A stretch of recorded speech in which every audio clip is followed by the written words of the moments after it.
Hi friends, నేను ఇక్కడ మీకు బనానా చూపిస్తున్నానండి.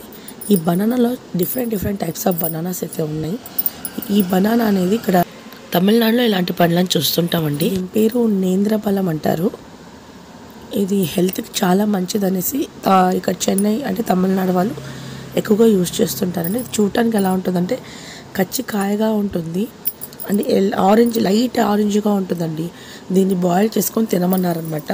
బట్ వెయిట్ లాస్కి ఏమైనా యూజ్ అవ్వచ్చేమో అండ్ హెల్త్కి కూడా చాలా మంచిది అన్నారు. సో నేను ఈ పండునైతే కట్ చేసుకొని ఉడకబెట్టినా అనమాట. మనం ఇడ్లీ ఎలా చేసుకుంటామో అలా. సో దీన్ని చూస్తే ఎల్లోగా వచ్చిందనమాట.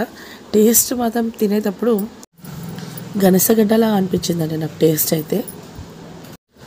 అదేనండి స్వీట్ పొటాటో మాదిరిగా అనిపించింది నాకు. అండ్ ఇది హెల్త్కి మంచిది అనుకుంటాను. నాకు డాక్టర్ అయితే సజెస్ట్ చేశారు. మన సైడ్ అయితే నేను చూడలేదు, ఇక్కడే చూస్తున్నాను నేను. మామూలుగా బనానాస్ అయితే తింటాము. ఈ పండు గురించి నాకు ఐడియా లేదు. ఈ పండు చూడటానికి తినడానికి చాలా బాగా అనిపించింది, అందుకే మీతో షేర్ చేసుకుంటున్నాను. మీకు ఈ పండు గురించి తెలిస్తే కమెంట్లో చెప్పండి. అలాగే నా వీడియో నచ్చినట్టయితే లైక్ చేసి సబ్స్క్రైబ్ చేసి సపోర్ట్ చేయండి.